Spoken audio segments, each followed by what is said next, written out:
Let's go!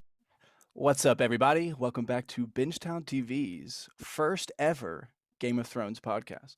I guess you can't really say welcome back to our first ever podcast, but we're glad that you're here. So, as I'm sure you know, we'll be talking about the premiere of the new prequel, House of the Dragon. If you are new here to Bingetown TV, be sure to subscribe on either your favorite podcast app that you're currently listening on, or if you're watching our beautiful faces on YouTube, be sure to click that subscribe button as well. We'll be pumping out podcast episodes for each episode of the show, so follow along with us. So I guess quick introduction. I'm Kyle. I guess I will be the host. I'm a little bit of the resident Game of Thrones lore master, if you will, and I'm joined by my good friends Luke and Kathleen. So I guess why don't you guys just quick background of your Game of Thrones fandom experiences, and then we can jump into the episode itself. All right, I'll start. So Game of Thrones, very touchy subject with me. Of course. I would say that I've been watching live since season 3 is when I kind of got into the show. We were kind of our age group. We were a little bit younger, so we were just really getting into high quality TV, and this was like HBO's new show. I was in from almost the beginning. I watched it live every single Sunday since season 3. It was my absolute favorite show, and there was a mile long gap between my number 1 show and my number 2 show. And if you needed somebody on this podcast to be the residential petty motherfucker about the actual OG series, that's me. I don't think you'll find somebody that hates the end of Game of Thrones, the show, more than myself. To add on to it a little bit, though, like I was so obsessed with the show, bought every single flag, bought every single knickknack. I read all the books except I don't think I read all of the 5th book. It's because that was right around the time where I was falling out of love because of season 7 and season 8. But either way, loved it. And I feel like I know almost everything you need to know for basic world building. But a caveat to that is I know nothing about Fire and Blood. Never touched the book. I know the rough history just because of my love for the actual Game of Thrones show and like all the Targaryen lore. So Kyle's gonna have to, correct us when we're wrong there, but I'm super fucking excited, and I'll get more into my reactions about how I felt initially watching the show when we start talking about that, but that's pretty much my background. Yeah, I was obsessed with the show. Same with Luke. I was early college, season 3-ish when I started watching, was obsessed. Game of Thrones paired with Westworld were the shows that got me into like supplemental podcasts. Just TV podcasts, getting obsessed with week by week, dying for the episode, and then just needing more content to read, to listen to.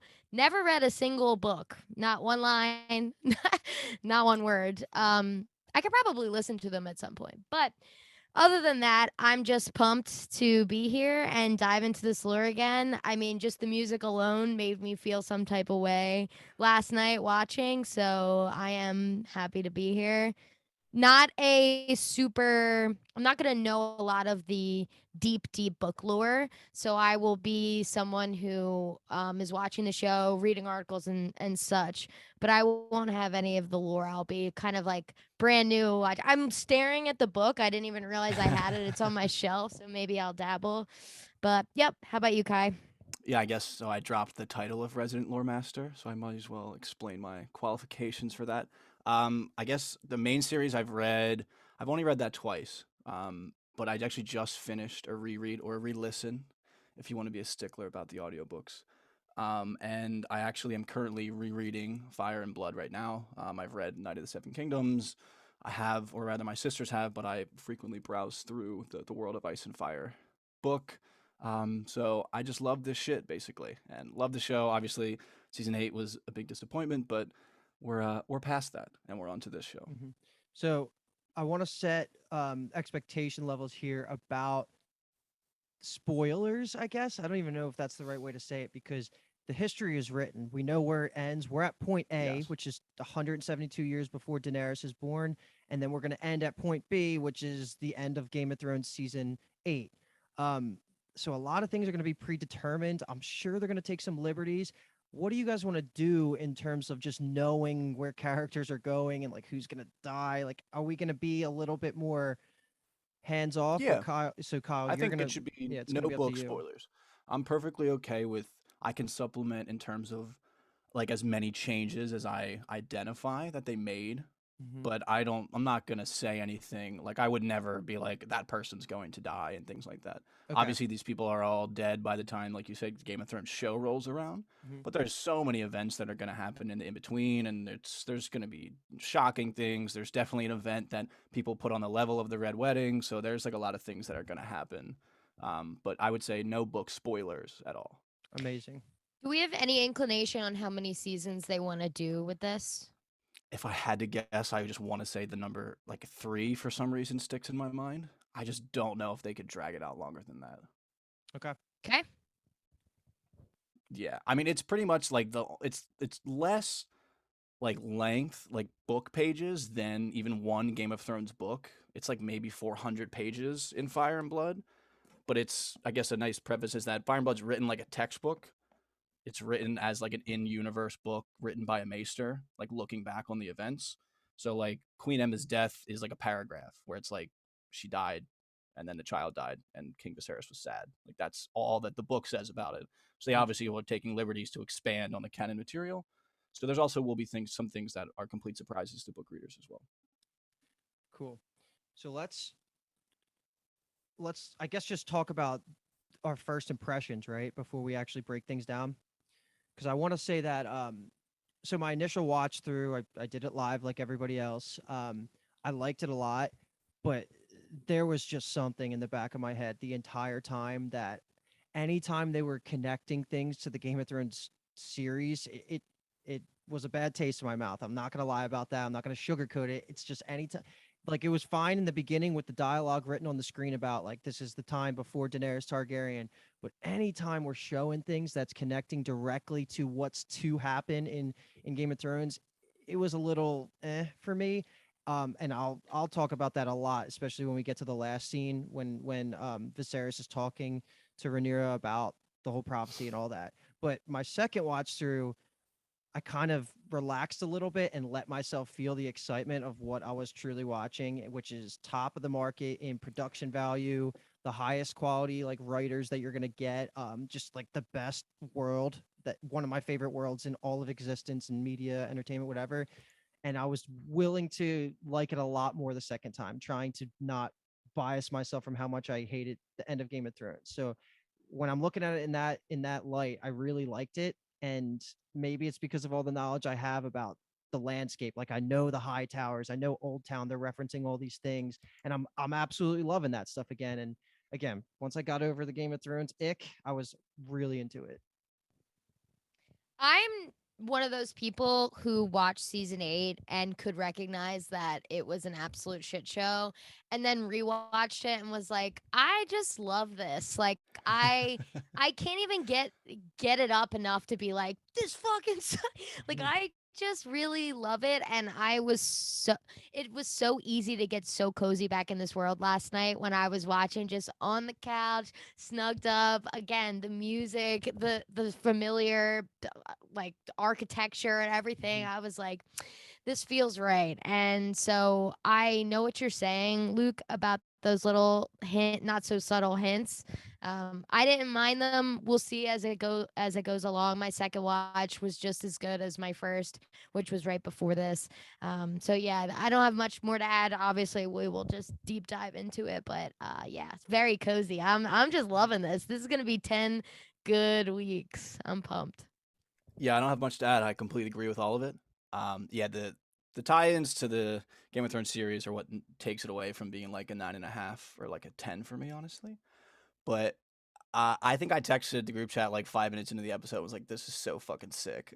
Like, it just felt like, yeah, you're right. I just felt comfy to be back in the world. It really felt right. Yeah, it's gonna get better Agreed. for me as it goes Yeah, along, as I distance myself more. But again, I just don't, I'm not gonna repeat on that. Anyway, let's we'll go. talk about it at the end for Yeah, we sure. will. All right, so before we get to the end, we got to start at the beginning. So the show opens up actually with some narration and a scene that's kind of taken place in the past, in relevance to the rest of the show. So this is the Great Council. This was held because King Jaehaerys the First, known as the Old King, was old as shit, and both of his sons had died. So at this point, he has no male heir. So then the question becomes, who is the heir?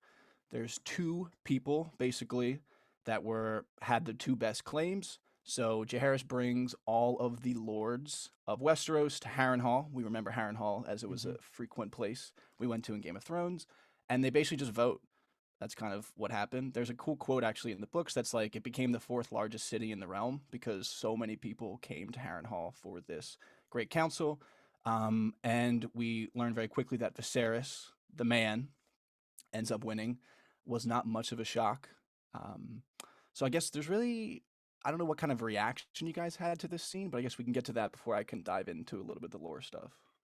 I just had a quick question. And apologies for any of the pronunciations. We all know what we're getting into here. If Yeah. we're not absolute experts, I'm sorry, but so one of the options for the next heir is the wife or the oldest.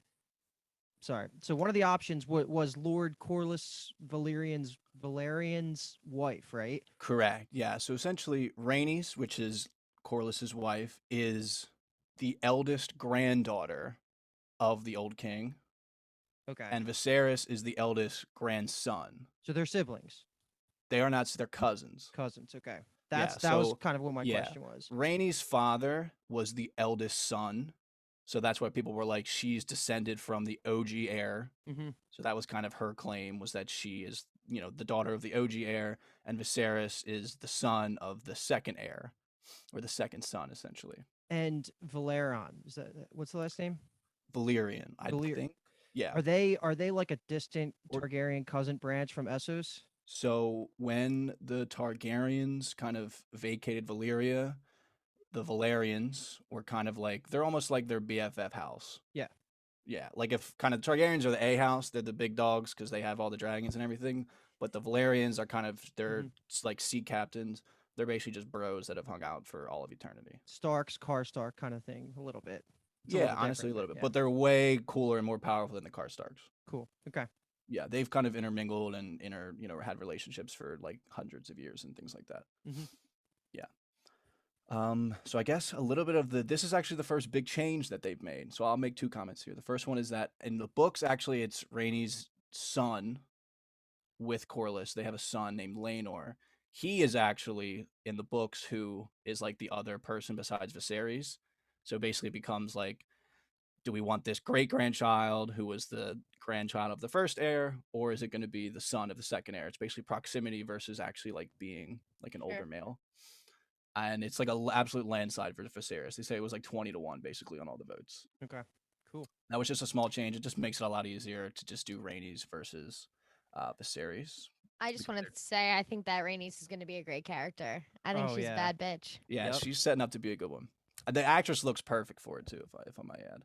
And the second one would just be a great quote from the book. So I mentioned in the book, it's like a kind of a textbook that they wrote with like kind of first person, third person notes, letters that they found throughout the years. And one of the perspectives that they use is a court dwarf named Mushroom, who is basically like Tyrion Lannister on steroids. He's like a complete, just, it's all debauchery. All his descriptions of everything is about people fucking and killing each other and shit. But his quote about the Great Council is that, what did Viserys ever have that Rhaenys didn't? A little sausage? Is that all it takes to be king? Let Mushroom rule then. My sausage is thrice the size of his. Nice. So that's a little insight into a lot of the info they were getting to write this book. Basically Wit 2.0 for this Cosmo Yeah. fans. Yeah, I like that. I like that. Mhm. All right, so we'll move on from the Great Council opening that sets the scene. So we got a little bit of a time jump. So now Viserys is king. And the next three scenes we'll run through. We'll take them down individually, but basically these are our introduction scenes. So the first scene we'll talk about, or scenes rather, will be our introduction to Renera, Allison Hightower, and Queen Emma. So this is our first dragon shot of the show, which is fucking awesome. We meet some other people. We learn some things about, there's a dragon keepers, all this kind of stuff. So we can just dive into these scenes first. Renera is, first of all, I think she's great.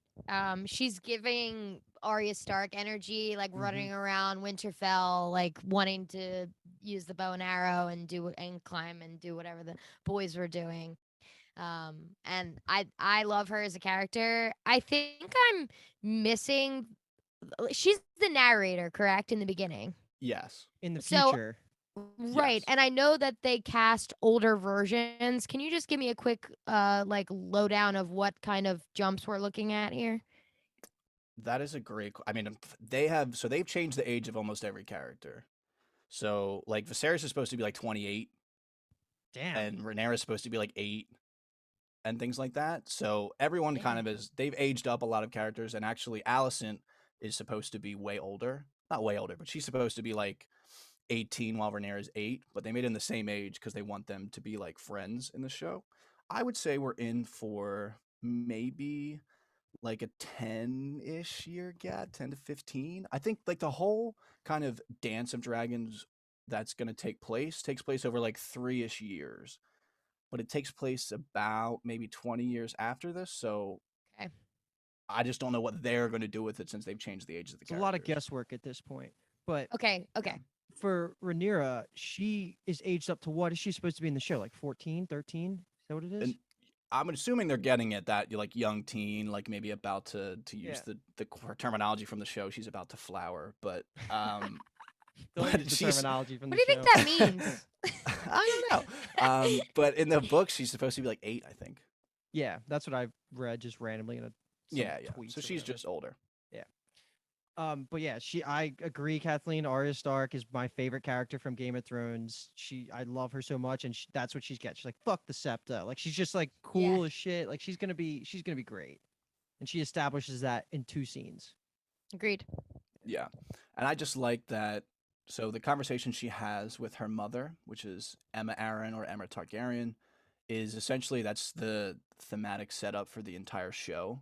She, the queen basically says like a woman's service to the realm is childbirth. Like this is our battlefield, while men basically get to go out and be kings and go to war and things like that. Mm-hmm. And it's kind of the show is going to challenge that notion. Obviously, now that we have Rhaenys as a character who is later on gets called the queen that never was because she got passed over. And then now we have Renera at the end of the episode is the heir, and there's talk even in this episode of whether that's a good idea or not. So that's kind of they set up that early, and they're gonna kind of hammer that through pretty much. I'm assuming every episode for the rest of the show. And I hate to ask another family question, but this is probably going to be a theme, at least for the first episode, while we're Yeah. setting the world up. Is Emma a pure Targaryen? Like, were they incest? She is not. So she is Viserys' cousin. Okay, Yeah. So her father is an Arryn. We remember that's the what I heard. Arryns. I did hear that. Yeah, Yes. Okay. the awful family from Game of Thrones with Little Robert and the Moon Door. And yeah, so her mother is one of the old king's daughters. Okay. So her mom and Viserys' mom and Rhaenys' dad, their parents were all siblings. Okay. Yeah. It'll get complicated. We can keep Sure. reiterating things like that. But Yeah. that's why she has the white hair and she has Targaryen blood. Yeah. Okay. It just isn't her last name because her dad wasn't one. And I do want to shout out, speaking of houses and such, that the Kingsguard Knight, his name is Sir Howard Westerling. Westerlings are Robb Stark's wife in the books is a Westerling, and his actor is Dijkstra from The Witcher. So That's dope. Yep. yeah, if he looked familiar to anyone that likes fantasy shows, that's probably why. Mhm. So let's move into the council because I feel like Yes, this sir. is great. This is what I live for when it comes to politics and fantasy shows. Like they do a good job. We already have the lay of the land. If you've watched any of the Game of Thrones show, like there's always the Master of Coin. Like you always have the Hand of the Kings there, the leader of the city guard. So that's like what's going on here, and we're just getting a good subtle world building in the background if you care for it. Like the triarchy starting in the Yeah. Free Cities was fucking sweet. That's just what Daenerys takes over in all of Game of Thrones in Essos. And then this is the scene right away where I guess I'm the pronunciation Corlys, Lord Corlys. Yeah. He is just. It sounds like he is pretty in on just like the law of the lands, which leads to him supporting Daemon. I guess in the middle of the episode, he's like a. I don't know. I kind of like him. I like So Corlys. him and Damon actually they'll get into it, but they're like so Corlys Velaryon. They're actually making a TV show about him. He is going to have his own Really? spin-off when he was younger. So he is like the richest person in Westeros at this point. Like he is like the most renowned sea captain. So he is like there's one word to describe him. It's purely just ambition, and obviously they use that word to describe Damon a lot. So that's why he's worried about the triarchy because he's a sailor and he makes all of his money off of like trading vessels and such. Just expert world building. Yeah, so that's why that kind of, and they dropped the name Crab Feeder, and they shot some scenes about that, but they must have cut them of like what that guy actually did to get that name, because I saw like production photos of him actually being the Crab Feeder, but I think they cut them. Is it off the table that it comes back into play, that storyline? I mean, it might not be. It might Yeah. not be. It just seems like maybe that was a place for it. That's So yeah, that's all I took yeah, away. so Corlys is great. I'm very very excited about Corlys Valerian. Mhm. And we also meet, I guess now we get to meet the Hand of the King in this show. So we got a ton of them in Game of Thrones, but for now we have Otto Hightower, which we learn is the Hand of the King, and he just seems like he's all about his business. He's not a big fan of Daemon. We also learn about Lord Lyman Beesbury. He is the master of coin, so he's, I guess, a little bit of our little finger, although he doesn't seem to be as much of a schemer. And we have Grand Maester Malos, and that's kind of all. And then we also have a Lord Lionel Strong, but I don't know if Lord Lionel Strong, he's the master of laws. I don't think he says anything in this scene. Any takeaways from that, Kathleen? Anyone that stuck out, or you're good? I think I'm good. I have more to say once we get into the further Yep. scenes with them when Yeah. it gets more intense. Did The you only thing- recognize Hightower from the Amazing Spider-Man? The Andrew Garfield one. Yeah, he's Yeah. the Who lizard. is he? He's Who the is he lizard, in- the main bad guy of the first I one. did recognize him, but Mhm. you know, I've been trying not to IMDb as much in the beginning of shows just in case. But I did sneakily IMDb in this case, but I did not look him up. I was like Mhm. being very like specific about who I did so I could just pinpoint. But yeah, no. I do recognize him from that now. I will turn that on you, Luke. Do you recognize? There's no way you possibly could recognize him with the hair, but do you recognize who Corlys Valerian is? There's no way. It's gonna be great, but if you get this, I'll give you $100. Is it a Marvel No, piece? it's a Jake Gyllenhaal movie. A Jake Gyllenhaal movie. Prince of Persia or some shit? Is that what it's from? Yeah, he's from Prince of Persia. Um, is he like a The $100 genie? is out now Is he because I like a gave you the hint. genie or But something? no, he's the guy who throws the knives. He gets the blade at the end and throws it out the window. Oh my god, that is Yeah, yeah. amazing. He has one of Yeah, the that's best him. scenes. Oh my god, that's amazing. Yeah, that's him. If anyone else gets that reference listening, you're a beast, and thanks for listening. Fuck yeah. And I guess the last thing I'll say about the small council scene is that I think they're making it kind of obvious that Viserys is pretty chill for a Targaryen king. Mm-hmm. Yeah. He seems like a kind of a cool guy. He doesn't really get mad at a lot of shit in the scene. They're kind of laughing. He's breaking bread. He opens the scene with a joke. So seems like he's fairly chill compared to Not the what other. I expected. I want to ask Kathleen real quick. Like, Yeah. what did you have in your head as idea of Targaryens? Like, I just mean, after going through. all you got is like Mad King, right? Right. Like every Targaryen you assume might be a little nutty. And I mean it's been no war for 60 years, they said. I know what's her name? Rayleigh, so he said no. The older What's the the one who didn't win, who didn't get the claim? Rhaenys. Rhaenys. Rhaenys, yeah. Yeah, I mean, she's like, these people are pussies. They don't even know war. It's been Yeah. 60 years. Yeah. So yeah, no, I was expecting crazy, and this guy's chill, and it shows later, even when he's talking to the queen when she's in the tub. And he's being sweet to her, you know what I mean? I mean, she's going through it, and he's just sweet, and you don't expect that either. You don't expect any man to be nice to his wife in this, Yeah, show, fair.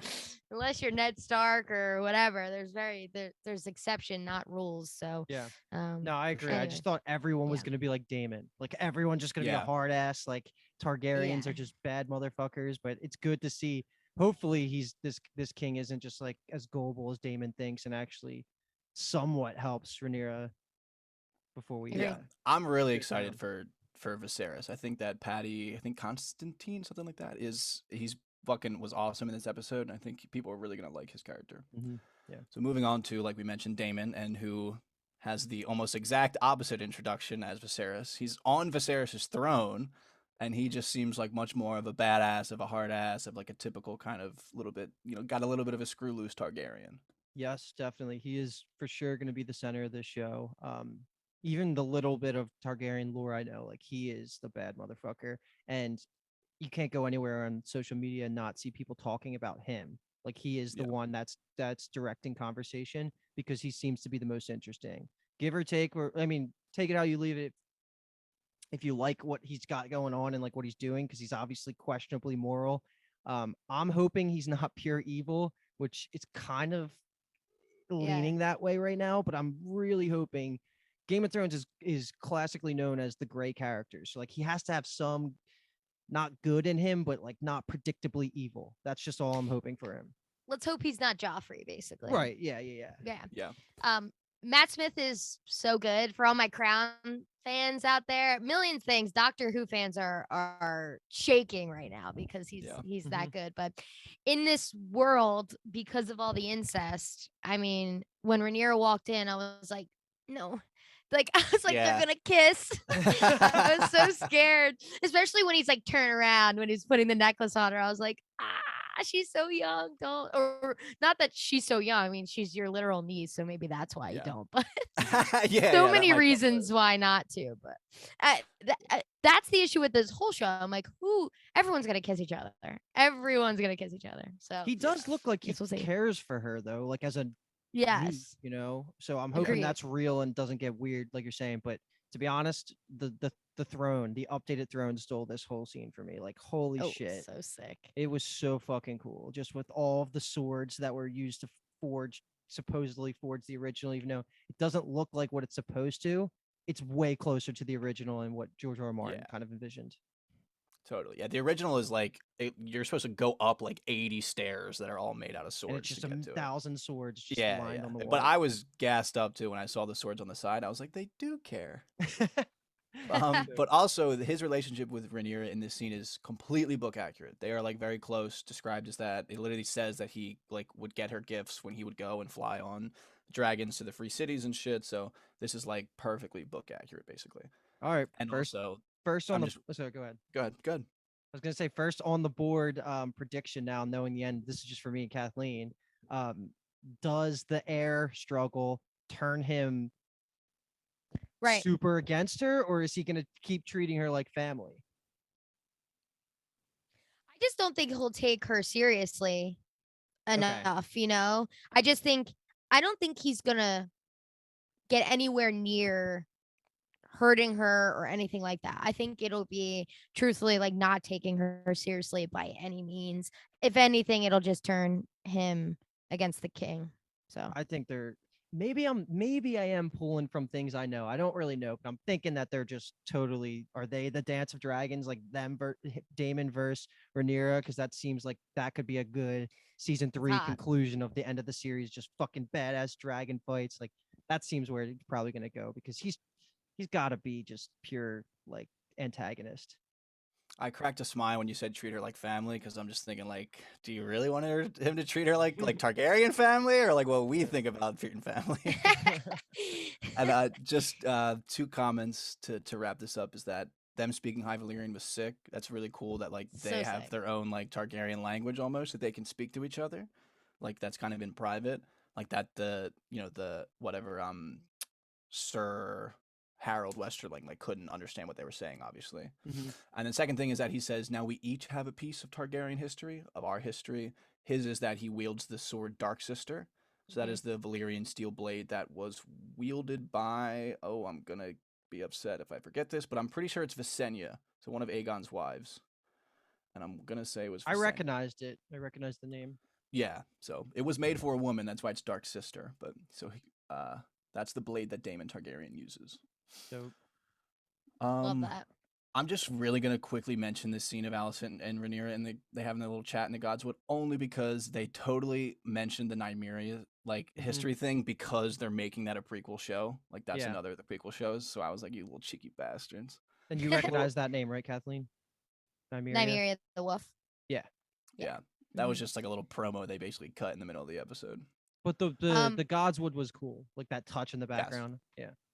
Yeah. Again, Allison and Rhaenyra. I was like, are these two gonna kiss? What is wrong with me? Just some besties. They're just some besties. I know, but I just can't tell. Let's just talk about her in general right now while we're this isn't technically her introduction, but this is like her second scene.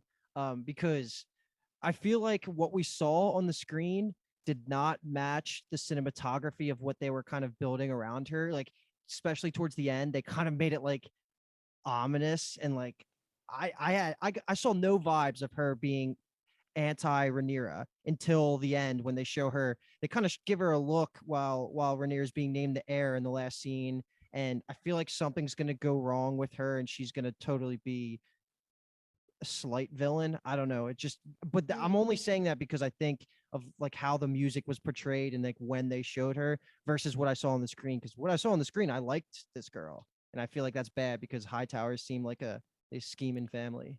Yeah, they've definitely painted the Hightower family just purely because of Otto as these kind of little, Yeah. not Yeah. weasels, but like they clearly have some type of ulterior motive. I just wasn't the whole episode. She seems like she's kind of being used as a pawn, right? I mean, Mhm. she seemed worried about her brother during the tourney, and then Damon walks over and wants like her to like what is that called when they give the flower, the like Favor. flower crown or Yeah, whatever? you fight with their favor. Exactly. And so then she does that. Then she seems all happy. Then her dad's trying to pawn her off. I'm like, this is too much. I can't deal with this. But I can't. I didn't feel the ominous. Maybe I blinked during that scene, Luke, at the very end. I don't know. Maybe I missed that. Was it like a long, lingering scene? Did I It miss was it just big time? it was weird. I don't know, Kyle. Do you know what I'm talking about? They kind of like zoom Yeah. in on her for like a couple seconds, and it's not happy music like your best friends being crowned the heir to the kingdom. It's more Yeah. like what's What's this? also, I mean, You know, that music is tying in multiple scenes at once, technically. I guess Yeah. you could say. yeah.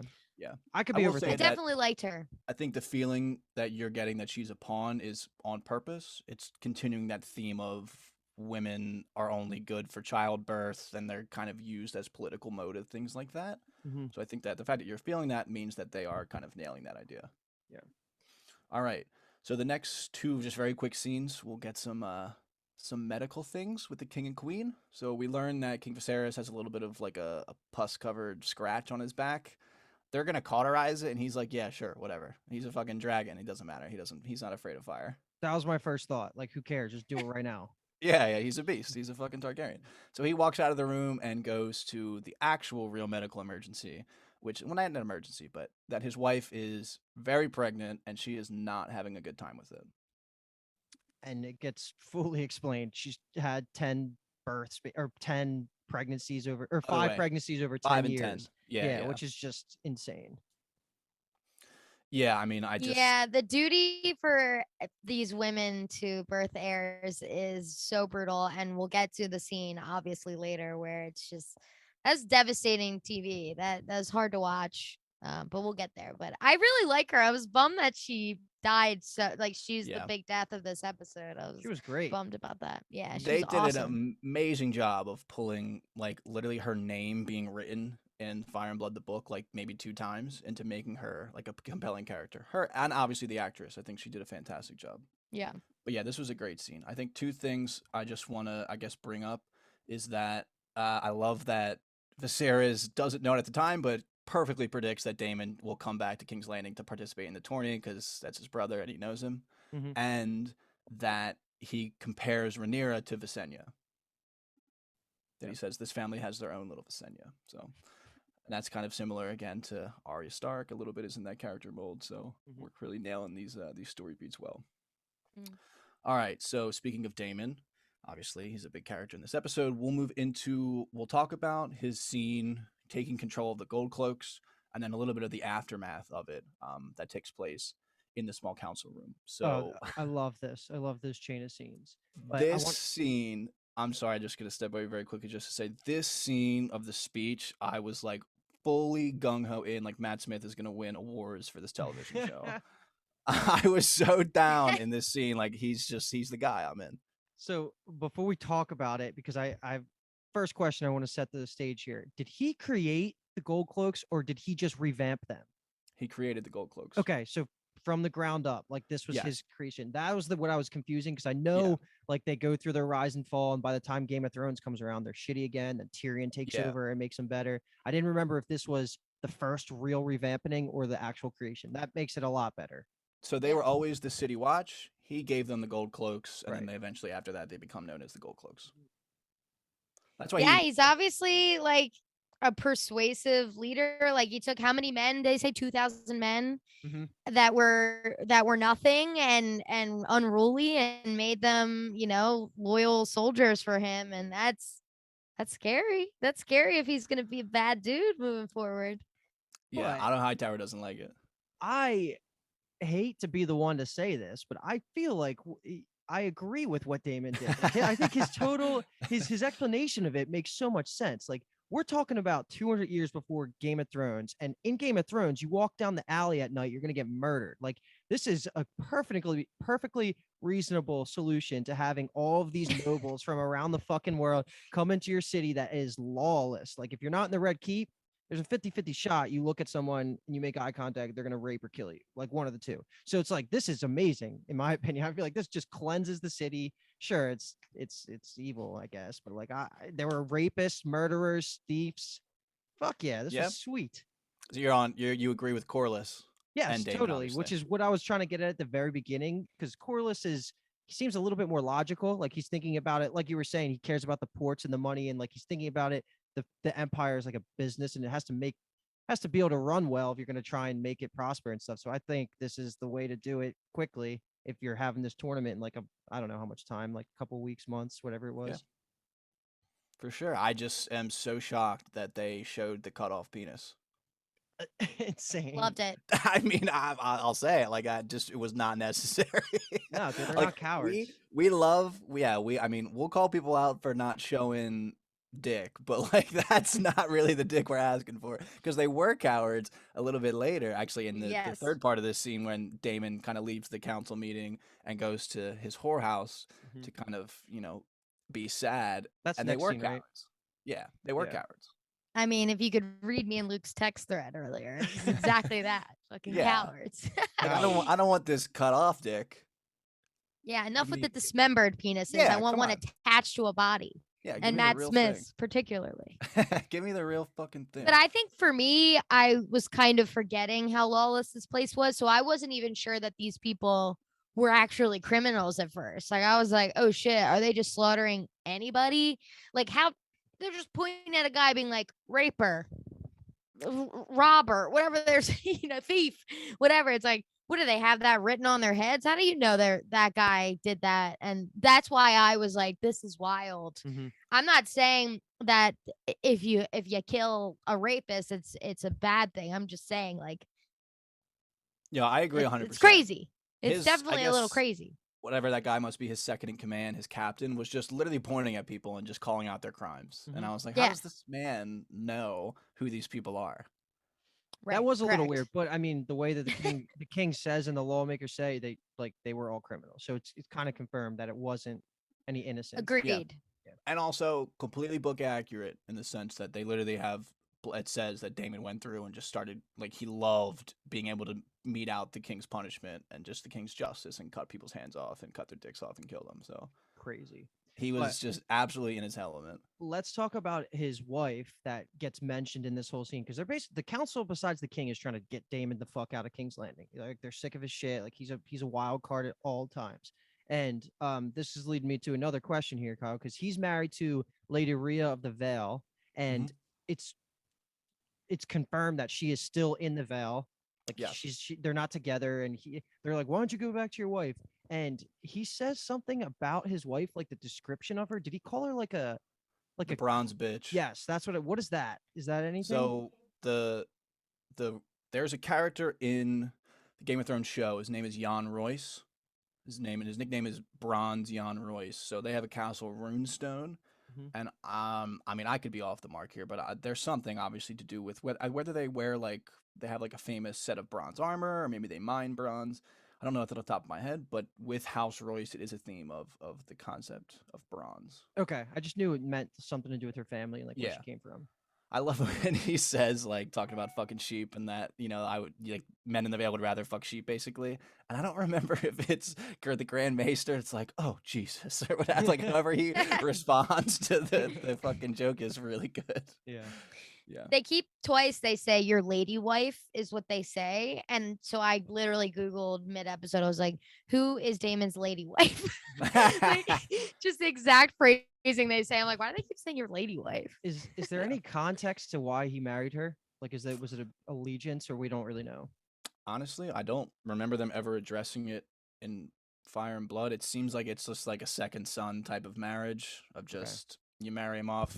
Damon was probably wild, obviously, throughout when he was a kid. I mean, he got knighted at like 16 and got Dark Sister at 16, so he was probably a little bit of a wild card. And they were like, "How would you get a wife, have some kids, and settle down?" And he was obviously not about it.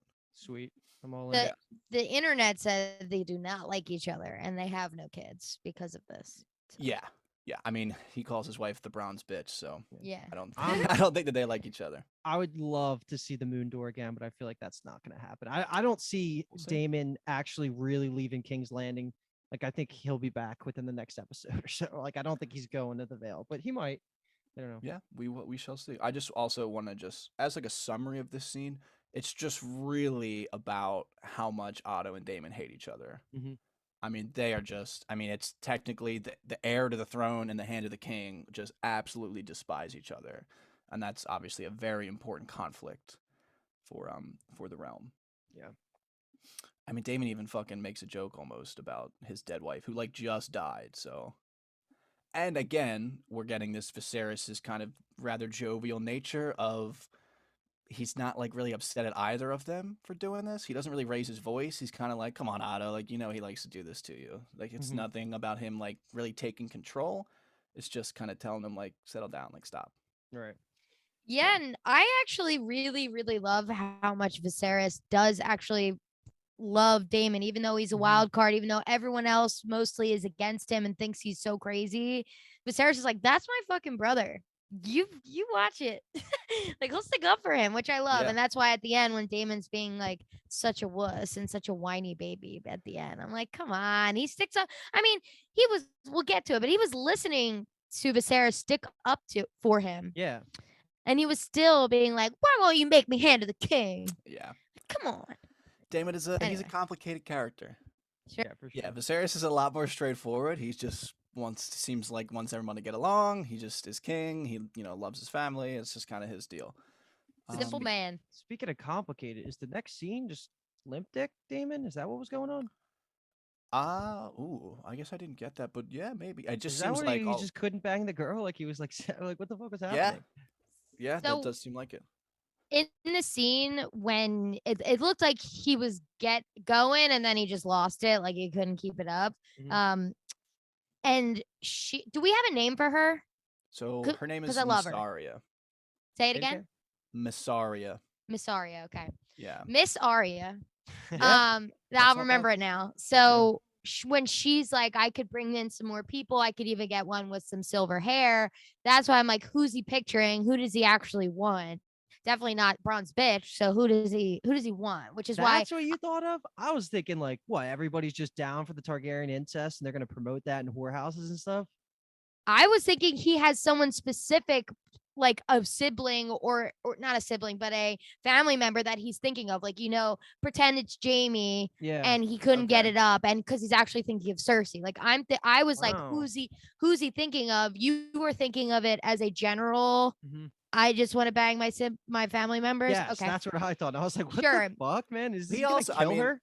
I guess you guys seem to be taking of like this wouldn't have been the first time that he's asked or talked about it. No, Because no. how would she know to say that? Totally. And I'm basically saying she obviously knows this. Yeah. Who I want to know if it's someone specific or if Luke's right and it's just like, I could bring in somebody for you. Okay. You yeah. want somebody that looks like you're in? I got you. I could see I it. I could- could see it. Yeah. So, So a fun little lore thing with her. I don't think this is a spoiler. They might get to it. They'll probably get to it later, but I just think it gasses her character up. So her name is Missaria, but the people, the common folk, I guess, refer to her as Lady Misery. Okay. cool. So yeah, I That's think sick. I You can like call me that yeah. too. Yeah. Okay. All right. Lady Misery. Joust. And I'll be remiss before we get to the joust that her actress, she's from Devs, and I know Paul loves that show. So Paul, if you're listening, she's from love Devs. you. Yeah, and we love you. All right. So back to the on to the jousting. So we're just gonna break the tournament scenes into two. So it's pretty much before the bad news where Viserys has to leave, and post bad news where Viserys is at Emma's side in the childbirthing bed. So before the bad news, we're having a great time. Viserys is pumped. He's fucking making a speech. We got Baratheons jousting. We get a Tarly name drop. We meet a Dornish knight. Like, we're kind of getting after it, and I honestly really love this part of the episode. I liked all of the banners. Like if you pause on the jousting like line, every single one of the banners. Like I saw, I feel like there was some random Thrones houses on there that I can't like. Would the Sun Spirit be there? Yeah, Yeah, maybe. like I feel like I don't know what's going on with Dorne at this time of the world, but like it was just so cool seeing Yeah. all of the different flags that I recognized like half of them, and it was just amazing to see. Yeah, that was actually something that so George R. R. Martin had 3 like non-negotiables, and one of them was that the dragons had to be really colorful. So we've kind of seen already that we have 2 fairly distinct colorful dragons. And the second one was that he wanted it to be like super colorful with like, he wanted the knights to wear fancy armor, or like he wanted all of the house sigils to be on display all the time. So that's why like they all have the shields, like there's all the banners flying. So because Dude, honestly, it's way more like that than it is from season 1 in Game of Thrones when they do the jousting stuff. did you say there were 3 things? Yeah, and I regret saying that because I don't remember the third one. Okay. But I just dude, don't. the aesthetics in this scene they hit. I'm happy that you said that because obviously Damon has the coolest armor in all the land, and it's just the fucking shit with the black wings. But I even liked jumping ahead a little bit. That guy he points out, it's basically just I forget what family it is. We'll get to it in a second. But his getup was he had like the chess castle thing Yes. helmet going on that looked so fucking cool. Like, Yeah, and that's it got House Hightower. overshadowed. Yeah. Okay. Yeah, that was exactly. Yeah. Yeah. It was sick. Yeah, I audibly was like, whoa, when they show the arena and the crowds and just everything, like all of the named characters, obviously, and Viserys is giving a speech. They show the crowd, and I was like, shit, yeah. Like, this is what you live for back in the day. Like, the crowd is hype. This is lit. Some gratuitous violence. I'm here for it. I am here. Yeah, I just thought they did the jousting so good. I actually just watched The Last Duel, and it felt like similar to that. Obviously, like that scene is like super gritty, but just like the speed of the horses and like the impact of like flying off your horse, like the old Baratheon guy that comes up and asks Rhaenys for her favor and is like, names her the queen who never was. And actually, Otto even turns to Viserys, is like, you could have his tongue out for that. And again, we get this reinforcement that Viserys is a chill motherfucker because he's like, let them have their fun. So, but he gets like rocked off the horse. He's a Baratheon of Stormfront, right? Like that's just their only connection because they're not married into the family yet. Storm's End, but yeah. Or Storm's End. But no, that should be, if I'm not mistaken, that might be her uncle or cousin. She calls him cousin. She does say cousin, yeah. Yeah, because her mother is a Baratheon. Okay. So her father is the eldest son of the old king, and her mother is a Baratheon. Oh, I didn't know the Baratheons married in that quickly. Okay. Oh yeah, the Baratheon house was created because Aegon the Conqueror's best friend was a Baratheon. Gotcha. That makes sense. Oh yeah, and I guess we also get introduced to Kristin Cole. We learn his name, and he's just kind of catching dubs all over the place in the jousting. So he seems like one to watch in the future. We'll talk about him a little later after we get the bad news. But and you pointed out, Luke, the Hightower knight with the castle helmet, and Damon again is just a complete asshole and gets to choose his person, and of course he chooses the eldest son of the Hand of the King, Otto Hightower, and then pulls a fucking cheap shot and jousts his horse into the ground. Dude, he makes eye contact with Otto, and I was like, bro, why would you even look in that direction? Like, this is clearly now a vendetta against you. Dude, he is insane.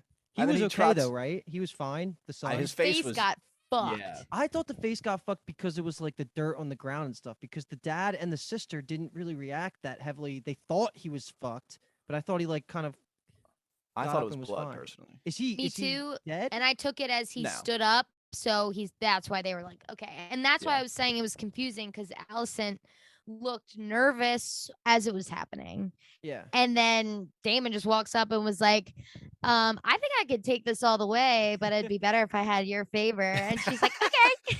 Yeah, I mean, that's just another, again, slap in the face to Otto. Like, he just bodies his eldest son and then gets his daughter's favor for the rest of the jousting. Like, he's just an absolute cunt.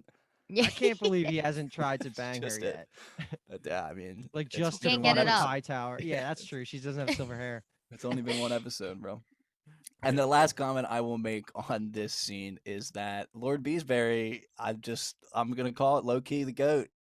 Just places a little 5-dragon bet on Damon. It's just like I love that they gave that little characterization to him because again, has like his name gets dropped a couple times and he has some sentences. So I like that they're like adding on this Mhm. type of stuff to these characters. You want to hear something really dumb? I turned to Alex, so I was watching with. I go, did he just bet 5 dragons on that? That's She's great. like, I think that's the coin. I was like, oh shit. That would be Okay. insane. I thought you like understood it was the coinage and were like knew that 5 dragons was like a ton of dragon coins. You thought he was betting the beast, the animals, 5 Yeah. dragons. That is great. Dumb as rocks. That Happy to is be fu- here. That is so great. But let's talk about, in my opinion, one of the best one-on-one fights in all of the Game of Thrones universe. Not a lot of one-on-one fights really happen, but this was up there, man, with the mace. Like Yes. how the mace was introduced. I love when they bring medieval weapons that aren't just fucking swords or axes. And that So- was sweet. that is actually a morning star. Right. Same thing. Yeah, but that is, I mean, again, obviously they're gonna make this book accurate, but Kristin Cole is known in the book like he's just a savage with the morning star. He was so good with it. Like the choreography of the fight was amazing. And he was winning until Damon started being like a little bitch, but then he yielded, which I did not see coming. I thought he was Yeah. gonna like wait until he gets up and just stab him in the neck or something like that. But Me too. thankfully, he's not like that level of evil. Yeah, I mean, he was still being a douche when he like lost the joust, and then Yeah. like was still wanted to fight. Where it's kind of like, dude, you lost, and then he proceeds to lose again, which is like even better because he's a little bit of a he's just kind of a cunt. Yeah, So Big time. I guess so that scene with the fighting is kind of looped throughout a much sadder scene, which is Queen Emma finally going into labor and getting onto the battlefield that she called her own, unfortunately.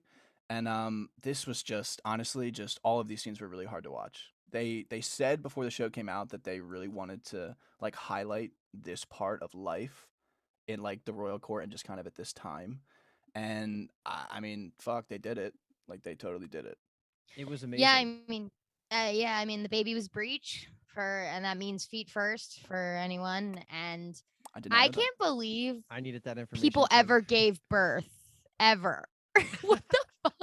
Like, what? And I mean, having him make this decision and watching her scream for her life, because obviously she didn't want to, she didn't leave. Anyone who has had miscarriages, stillbirths, whatever, babies born and then die, they don't want to keep doing it. Obviously, it's a lot to put your body through, and then the emotional distress and devastation as well. Just absolutely brutal. And watching him make that decision, and then, like, obviously, he doesn't want to make that decision either. I'm not saying that was the right decision because they were truly saying it's one or both. Like either one's gonna live or they're both gonna die. Make the decision. But I didn't they don't know if there say- was any chance that she was gonna live. Right? Is that right. what The you took one- it as? Yes. The Yeah. one was going to be the baby. It's either the Yes. baby or both. So that makes it like objectively not it's immoral, almost- in my yeah. opinion. I absolutely don't think it was immoral. I think it's I'm making this decision and then we're gonna hold you down and have it be Yeah. done is the brutal part of it. Yeah. I don't know that there's a better way to. I mean, the better way is to be like, listen, this is what it's gonna have to be, and then you have to accept your fate, which is impossible. Either way, she's gonna be screaming and dying. So tough scene. He loses his wife, who he obviously loves. So Yeah, I don't know. Brutal. Yeah, the kind of the sentence that I just wrote was that like her realizing that what was about to happen and then like beginning to protest it and like squirm around and screaming was like genuinely horrifying to watch. Question: wouldn't you rather just like, all right, if this is gonna happen, slit my throat real quick, like rather Absolutely, than bleed but out like this? They I don't care know. more about the air. Yeah, that's And- true. And if it made the mom like freak out, the body could fuck up.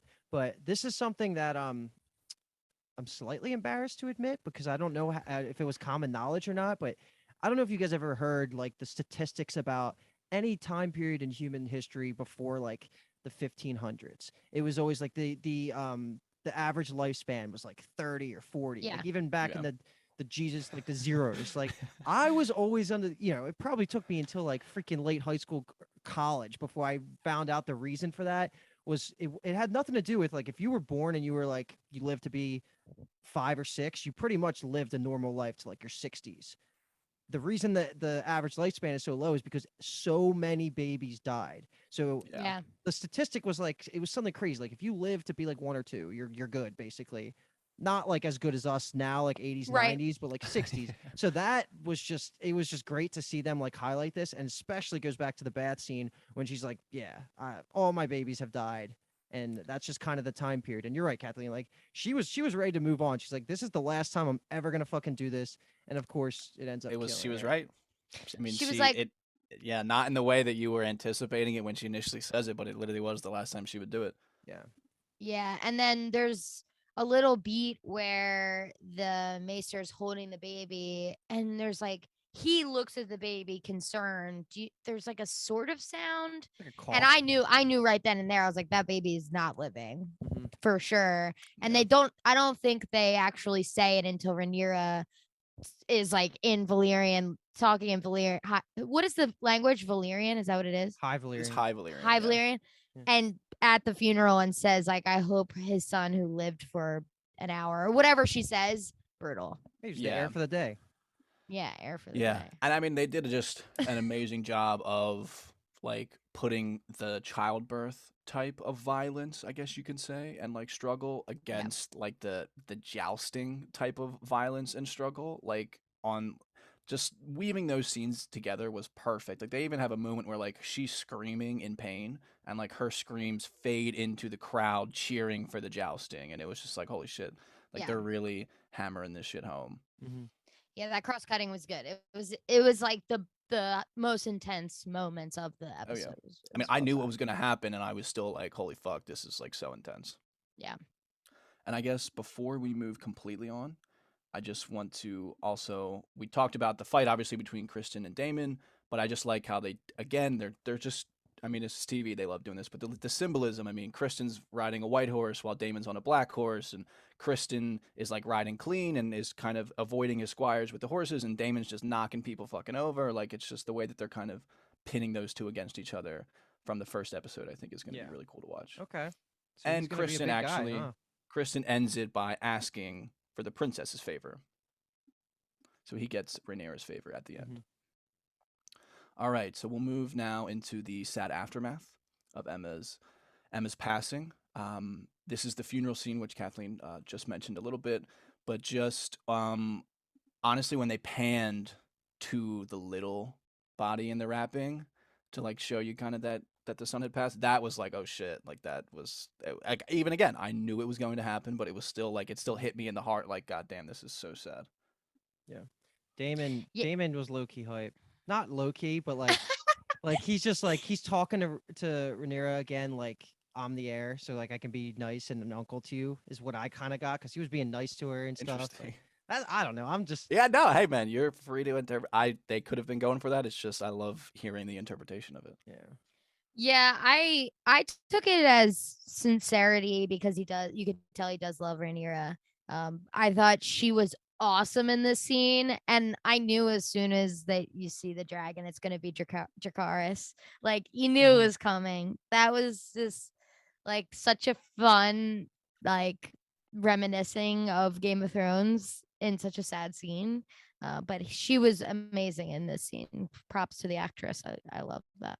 I want to That's good. rescind what I said about Damon a second ago and clarify because what I mean, I agree he was being sincere to her there, but I think he's only allowed to be, or he's only capable of being sincere now that the heir thing is back on the line. Yeah. Like yeah, that's just how I'm thinking. I feel like he is truly sincere to his niece, but that sincerity takes second fiddle to his ambition. I Yeah. guess is kind of how I'm taking it. Yeah. I agree.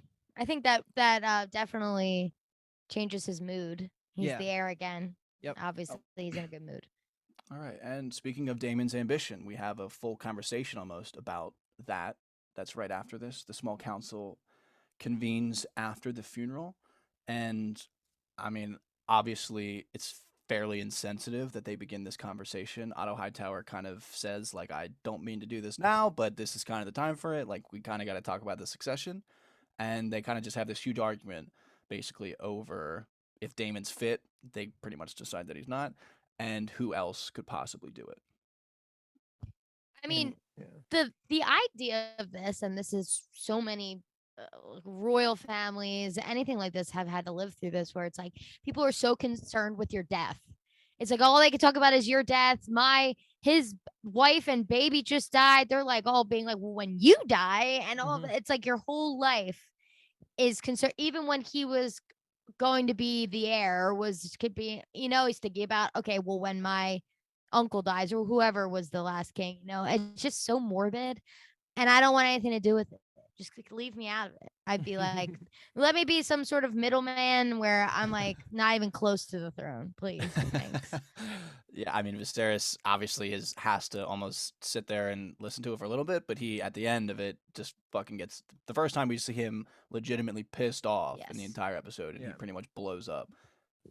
I think we kind of talked a lot about what goes on here. Like Lord Corlys Yeah. is the only one that supports Daemon, but Yeah. Daemon's not like his just presence in that scene made it. Like him just behind that board, just the smile. Like he's so, to me. I hope he's as smart as I think he is, because that just is another layer of like I love that in a character. Even if he's going to be evil, it's going to make him so much more fun to watch. And it seems like he knows he's like he kind of just like gets a good read on everybody, but he already knew like what was going on here, and that leads directly into his confrontation with Viserys later. But I don't know, just Yeah. good politicking here, and of course Renera gets brought up as the successor by Scheming Hightower because he's always trying to push an agenda.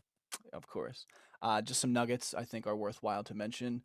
Corlys, the dutiful husband, and again another man of big ambition, does name drop his wife. Yeah. Gets shot down immediately, but he knew it was worth a shot to throw it out there. And then Otto compares Daemon to Maegor the Cruel. Maegor the Cruel was a son of Aegon the Conqueror. He was a fucking absolute savage. He rode Balerion the Black Dread, kind of just like burned down a ton of King's Landing to make him king. He built the Red Keep, or finished building it, and then he's the one that I think they talk about in Game of Thrones, but he built the Red Keep, and then he held like a feast for all of the builders, and then poisoned all of them and killed all of them. So they didn't know the secret passages. Yeah, so that no Yes. one would know the secret passageways in So the Red Keep. insane. Yeah, so that's who they're Yeah. comparing Daemon to. So sick. Yeah, and also, lastly, I just love the quote of Otto Hightower, slightly ironic as well, of the gods have yet to make a man that lacks the patience for absolute power. Yes, that's the best line. Yeah, That's that the was best good. line. Talking about It's like the himself. one quote I have written down. Yeah, that was Literally. a little bit of fire that he was spitting. Yeah. So I'm right. thinking before we move into the next scene, because this will transition us there, and this is, I guess, more for Kathleen, because I'm just thinking, like Hightower is now all in with the idea of the kid not being born, like the male heir being born. Hightower is just all in on trying to get his claws into the throne. So I think he's scheming to have Renera on the throne, because I'm thinking he's going to try and have his oldest son marry her. And then if that doesn't work, we get this next scene where he's going to try and have his oldest daughter bang the king and maybe get pregnant. I don't know. Like that was what I was going for, or what I took away from Hightower, because it's back to back, right? Is that not the next Yeah. scene where Mhm. So Yeah, and that leads perfectly off of the quote that he has, where he's saying, like, using that against Daemon, but it's also pretty much applies to himself perfectly. I mean, he Yes. sends a letter to Old Town, but not like the Citadel. It's not like he's sending it to the Macers. He's sending it to Old Town, where his family is from. So, like, it's a secret letter he's sending. Yep. And like you said, he sends Allison to Viserys' chambers and says, like, wear one of your mother's gowns. Boo. Yeah, he's just pimping his daughter out. That's wild. Fucking gross. I mean, that's I the hated way it that. goes, I guess, back then, but that's pretty much what he did.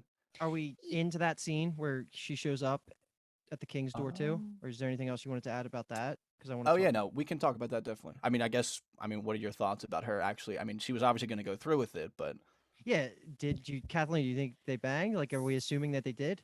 I didn't think they banged. The vibe was not giving bang vibes. I don't think so. I think she It must played not it really have because you have been seeing bang vibes everywhere. exactly. And maybe it's because I really didn't want it to happen. And when Okay. he in this previous scene when Hightower was saying all this stuff, first of all, I thought they were gonna kiss. Allison Oh and my her God. dad. I was like, this is because he No. walks straight up to her, and I'm just scared all the time at this point. I'm just petrified that everyone wants to kiss their family. But they're not they're not Targaryen, so whatever. But no, I didn't get bang vibes. And if they did, I feel like that adds another level to Allison because it didn't seem like she wanted to. Doesn't seem like he wanted to. I think he's genuinely devastated about this. Mhm. And he doesn't seem like the type of guy who's like, I'm devastated, so I'm just gonna bang this young girl. I don't know. That doesn't feel like him. He's not. I don't know. How about you? What did you guys get? What's the vibe? Well, if they did, I think we're gonna find out in the form of her being pregnant. Yeah, I agree. So And it's gonna be a male, but it's gonna be a bastard.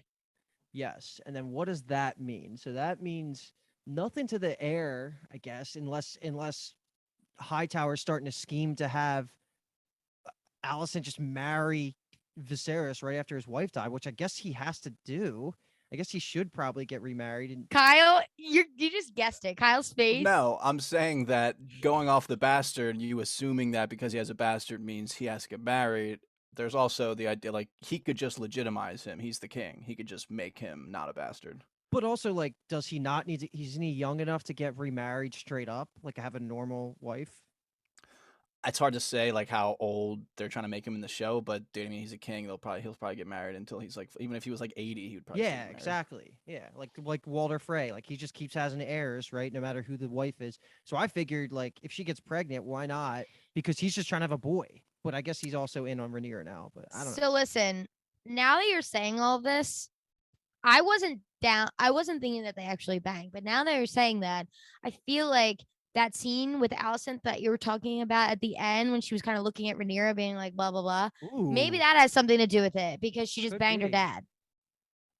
You know, like could be all kinds of different shit with the fact that she just banged her dad. Because if she's pregnant and she's thinking like, okay, Rhaenyra is the heir, but what if this kid is a boy, like, and it's the king's boy, like this should be the heir. So that could kind Yeah. of cause some resentment. But I don't know. It could be overthinking because I also did not think that they actually banged, but I think the Yeah. ramifications for if they did bang would be really fun for the show. So I don't I know where will I'm at. say if they did bang, I think it's solely because Allison was saying what he wanted to hear, not in a Seducing way. seducing way, but in a way where she genuinely was like, "This is what I wanted to hear when my Mhm. mom died, and nobody would say it to me, and so I'm gonna say it to you." So I think maybe it was a weird, genuine connection for a second, not anything malicious or Yeah. I don't know. Yeah. Small lore tidbit that might impact the way that you think about it. So Allison Hightower, like I said, is older in the books. So she is probably more in the age around like 20, I guess, in the books. So when she was younger, when the old king was still alive and on his deathbed, she used to read to him. So they became like kind of friends, I guess you could say. So when she was like 13, 14ish, like she used to read to the king. So that Mhm. I think is why they repurposed that concept here with Viserys, where she kind of brings the Okay. book to him to read to him. Okay, I just thought that was interesting and honestly a really good choice guess because we'll see. I like that little connection in the book. So I'm glad they kind of repurposed it into the show. Cute. So now we've seen Viserys mourning, and now we have Daemon mourning, I guess you could say in quotes. So he is back at Lady Misery's brothel, and everybody's just fucking. I mean, that's I don't know how else to describe it. Everybody's just fucking. Yep. Dude. And I mean, I just Go want to ahead. say, like the air for a day speech. That's kind of what I just called it. My Oh, yeah. notes. I hope you guys saw it in the background of the dude just like mid stroke, just sitting there, just like for the whole speech. He's just totally balls deep into this girl, and he just can't move because nobody's moving. We're all watching the prince. And Alki brought it up, and I was just cracking up because the second watch through, I just couldn't not look at this guy just straight up, just mid stroke. It's unbelievable. That's incredible. No, I didn't see that. Damn Yeah, it. that shows how loyal they are. Yeah. Yeah, but also, I just a great quote is that the gods give and the gods take away. To the king's son, the heir for a day. Yep. And we kind of get Brutal. a little bit of, I mean, a little bit. We get the aftermath. Actually, kind of Otto finishes the line for him by telling King Viserys that he said this. Hmm. Viserys obviously pissed the fuck off, and in his grief, not invites, commands Daemon to see him in the throne room, and they get in a bit of a fight about it. This is where I said he was being a baby. He's like, "Why haven't you make him? Whoa! Why haven't you made me the hand of the king?" It's Yeah. like, does he actually even want to be hand of the king? I guess he does. I don't know. I'm like, I just feel like Daemon. What does he actually want? Like, I guess he does want to be the king, right? I mean, everyone wants to be the king. That's what we truly think that Daemon wants to be the king. That's his number one motivation. I I think mean, so. he clearly likes being the heir. Yeah. Yeah, that's true. Yeah, Uh, I don't know. This scene was the first one where I was like, it was like making me go like about him instead of like he's fun to watch. I was like, this one was like, I was like, ugh, this guy. it seemed like they He's just so needed to entitled. get the trope out of the way. Like this is kind of like a tropey thing for this kind of character. Like he wants to be the king, I guess. Whatever. But I Sure. thought the opposite for Viserys though, because I needed this scene for me to walk Yeah. away from the first episode liking Viserys as much as I do. He showed some fire and like passion for the first time, especially against a brother who we know he sticks up for. So this was like a good scene for him. Like he actually is freaking out and showing that he's not just a pushover king like Damon accuses him of being, like a weak mother, like just a weak leader. But I also don't really understand what he was getting at about. I don't know enough about why he thinks Viserys needs to be saved from himself. Maybe it's because he's not thinking about the big picture enough in Damon's eyes. I didn't get that line, but the rest of it was just good acting. I think that is kind of there to push him back into the gray area of where like maybe he does like really care about Viserys and wants him to be a successful king, and it's Yeah, not like he's scheming to get him off the throne. He actually wants his brother to be good at the job and such. it's a good point. Yeah, I think that's. I mean, that's. I think the idea they're going for there is because, like you guys have both said, like this scene, it was like fuck Damon, like what the fuck is like you kind of almost turned completely sour on him, and I think that quote is meant to kind of push it back a little bit the other way. Hmm. I mean, he is also. Is he really wrong in a lot of that he says though? I mean, I like the fact that he says he's like I speak like they're kind of yelling and he just like drops his voice to like speaking. It's like I speak the truth. Like Otto Hightower is not the man you think he is. But we haven't seen much besides like the scheming yet to think that ourselves, like Yeah. outside of what Damon's perspective is. Oh yeah, I agree. I can say that they did a really good job setting it up where I don't even between Hightower and Damon, I'm like, I don't really have an allegiance right now. I guess I picked Damon just because he's cooler. Because Fair. he's like a sick character, whereas Hightower's just gonna be a schemer. So Yeah, and and he's like pawning off his daughter that just like Yeah, that one's pretty bad. he does get yeah. like his punishment is he's going to be sent back to Runestone, aka the Vale, right? Mhm. But you already brought it up earlier in the podcast, but the best little touch on this scene is just the sword cutting of the hand, because that's just like infamous in the lore of the books. Like every Yeah. time you sit on the throne, you pretty much cut yourself because it's real swords. And by the time Game of Thrones era comes around, I guess like all whittled down and they like made it sittable, but this is like Yeah. its glory. It's awesome. It's also a lore thing that like getting cut by the throne means that like you're not a good king.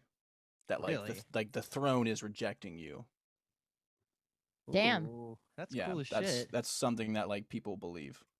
Also, quick question: was Khaleesi truly the like unburnt because she's not affected by fire? Like, wouldn't or is that all Targaryens? Like, shouldn't cauterization not really do anything to that wound because fire doesn't like do anything? Or am I? They honestly go through it like a ton of like there's a lot of examples throughout history of Targaryens trying to do what Khaleesi did and it not working and then dying from it. So I really think that there's just supposed to be something special about Mm. her. So funny that we just still say Khaleesi sometimes instead of Danny. Yeah. Khaleesi's a good name. I Yeah. change it every single time. Like Daenerys, Danny, Khaleesi. Yeah, it That's my changes, dad yes. strictly refers to her as Khaleesi. Yeah, some people love that name. Some people Yeah, like it's have cool. named their children Khaleesi. Yeah. All A right, let's little move too on here premature, to but this is the final scene, right? The triple yeah. parallel scene.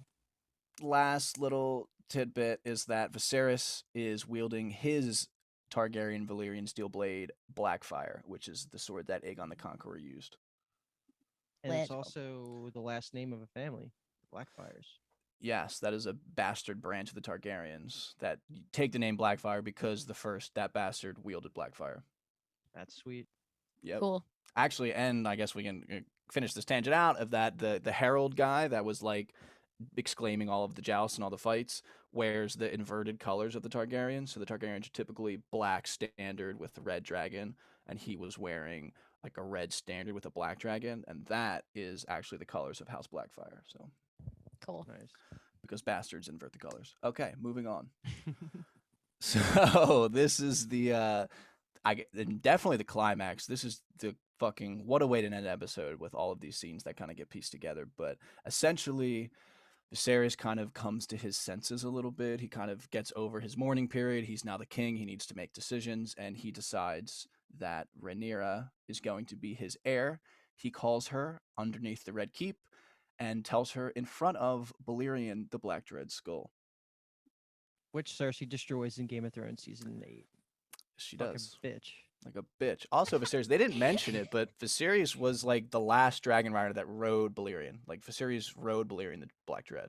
Oh, what? And they didn't say that? I don't know. I mean, that might be a spoiler, I guess, if they're going to mention it. Though, I mean, I guess it's only been in one episode, so they might mention that later. But yeah, dude, he's a fucking savage, and they never brought it up.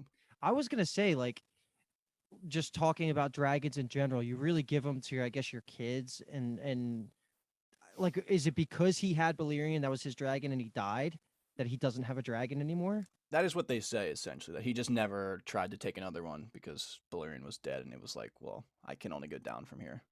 Yeah. I that mean, was the biggest one. That's the Yeah. guy. That's the one. So he was like, whatever. Yeah. Yeah.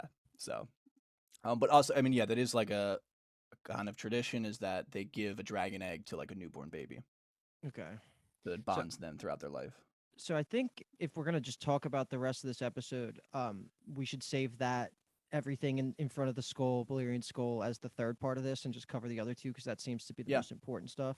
Yeah, that so works. like talking about like the actual naming of the heir, because we know where this is going. We've watched the episode.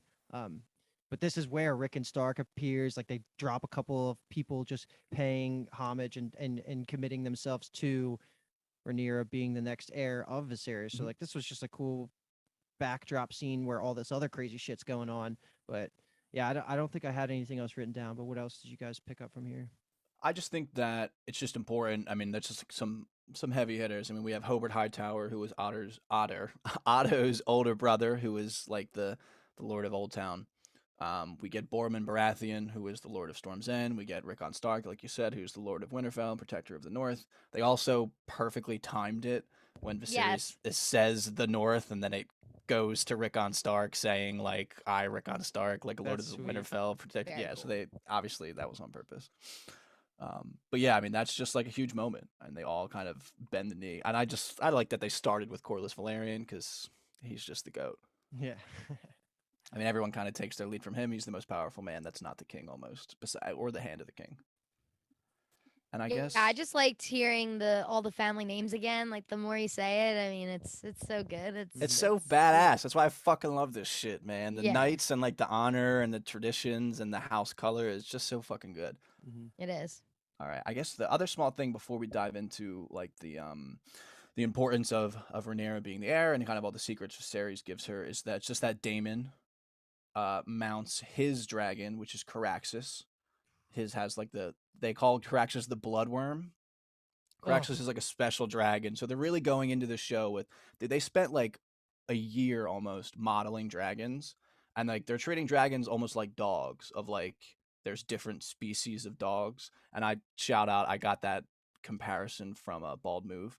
But like the fact that like there's different dog breeds, like there's different dragon breeds. Dude. So like the Bloodworm has like a really super long neck and things like that. Like they modified they modeled the fucking aerodynamics of him and like reimagined some of his wings to make sure that he could actually fly.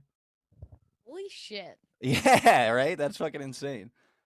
But Wow. we'll get more of Caraxus in the Blood Dude, Run. But like Caraxus is the best dragon of all of the shows. Like he is the coolest looking. He destroys Drogon in every way, and I thought Drogon was the shit. Like, oh my god, I was loving the colors, like the bright red on him. And then Yeah. but I do have a question though. Did Miss Arya Miss Arya did Miss That was Arya my. I was gonna say that too. get on I the think she's going. dragon? hmm Okay. Yeah. So do you think she's just someone he visits all the time there? Like he didn't bring her back, I don't think, right? It's not like she is his mistress that she'll like I assumed that he came home and he visits Massaria every time he's like home. Mhm. But this time he's like, I'm taking you. That's Come what I on, took it baby. as. Yeah. I'm Yeah. pretty. They made it seem like she kind of like ran the brothel a little bit, or was at least like the head. Yeah. Yeah, the head player. We'll I see mean more of that her kind though. of. Yeah, that's kind of the. I mean, the three big things I had was them talking about all the secrets, everyone paying I didn't mean to flew the finger. Everyone paying fealty, and then and Damon leaving. So if there's nothing else we want to say besides attacking all the secret stuff, Get we into can it. just dive into that. Yeah. I, I this blew my mind. In what way? I did not think that they were going to like legit come out and just say this.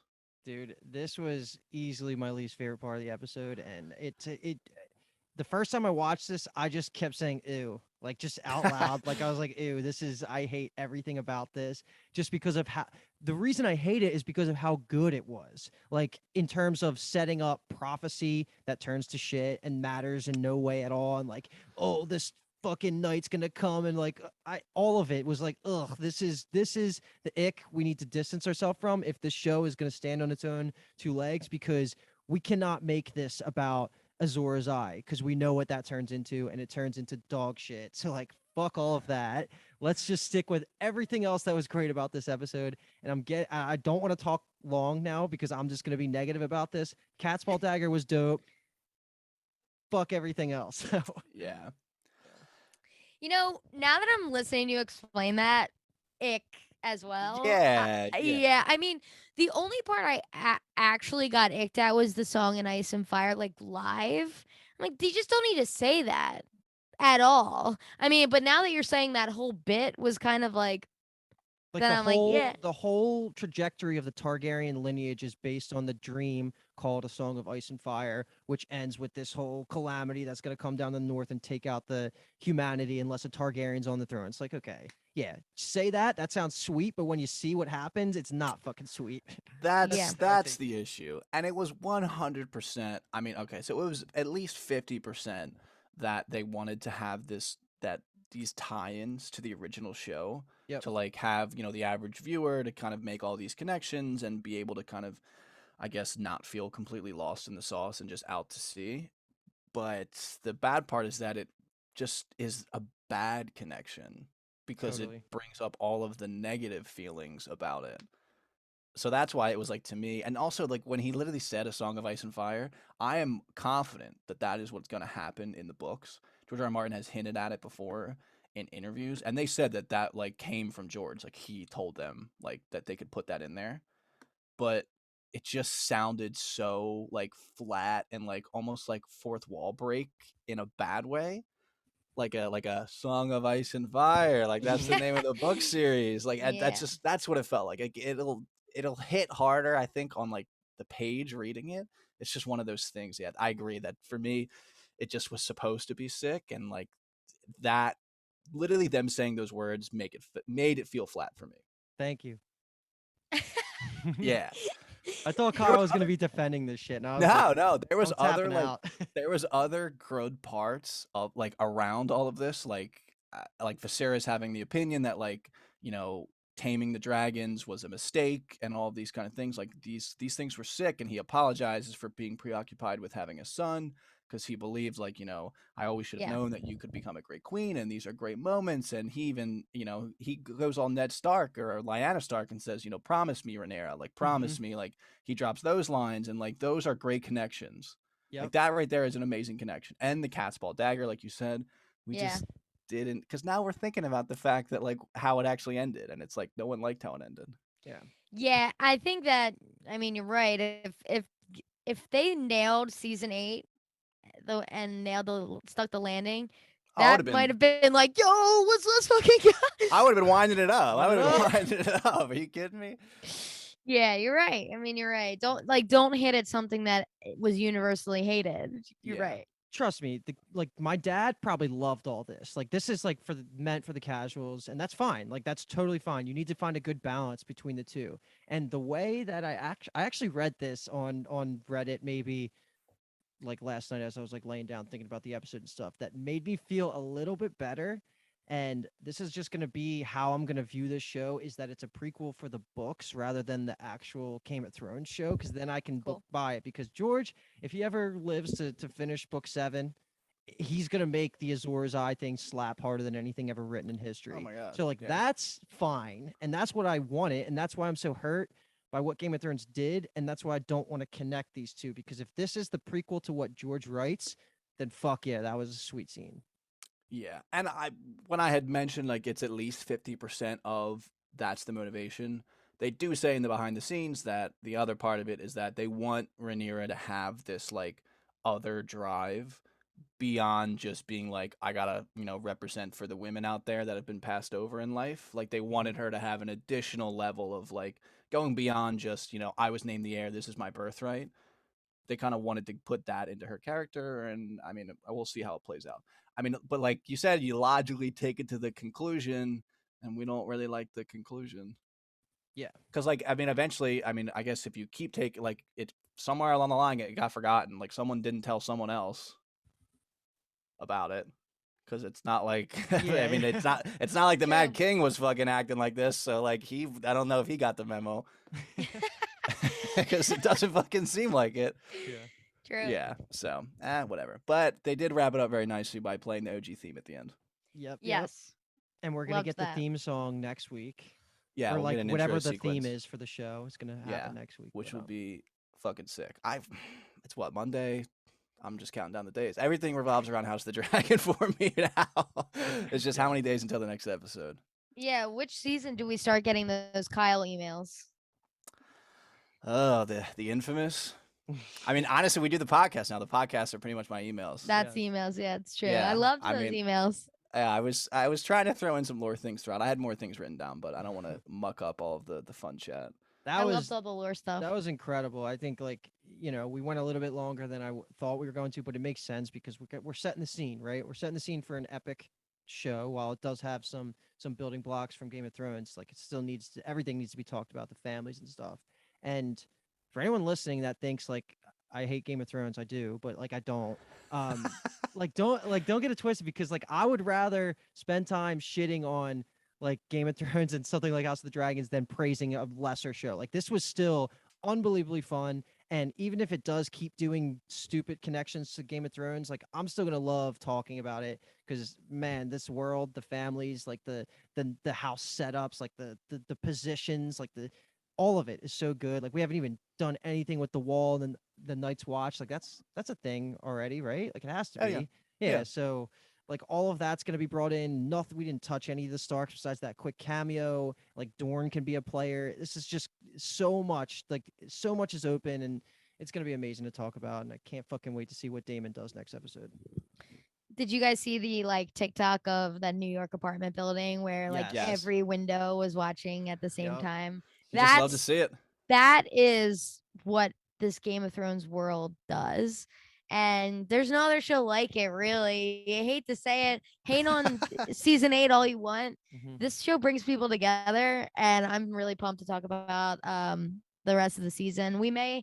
I'm sure we'll have some more Bingetown people on for the next 10 episodes, especially Jimmy. He just couldn't because he's doing wedding stuff, but I'm excited. This is going to be a big one. This is good.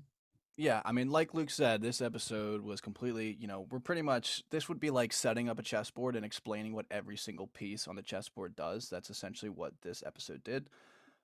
So there's just so much to come. There's so much scheming. There's so much betrayal, backstabbing, dragon fighting, fire, morning stars, awesome heraldry and colors and houses and name drops and callbacks. So I'm just, like I said, I can't fucking wait to watch the rest of the show. So that is going to wrap up our coverage of the premiere. I had a blast. We probably went long, but I don't really give a fuck. So like I said, we'll keep doing House of the Dragon stuff. We just recently covered The Sandman. Are you guys done covering The Sandman? We're recording the finale tomorrow. Okay, so the Sandman finale will be out very soon after you're listening to this. We've also, we've covered The Wilds recently. This is the first episode I've been on in a minute, I feel like. So what else have we kind of been doing lately? Peaky, The Boys. Oh, true Those enough. were our big ones recently. Peaky and The Yeah, Boys. so this is the first time you ever listened to us. We have a huge catalog of shows that we've covered in the past 2 years. So if you're feeling like you like us, go ahead and scroll through. If you see some shows you like, definitely give them a listen. Definitely, if you liked us, subscribe to the podcast on your favorite podcast app. If you're listening on YouTube still, thank you for hanging around for this long video. Subscribe on YouTube as well. We do have a Patreon. If you liked us that much, you can go to patreon.com/BingetownTV and subscribe to our Patreon. And also follow us. All of our socials are at BingetownTV. Twitter, Instagram. We're on TikTok now, so we're making TikToks. So if you like TikTok, you'll probably like our TikToks. And that's all I got. That's all. Come on. Are we good? Yeah, that's it. Good shit, guys. That was so fun. We are Bingetown TV.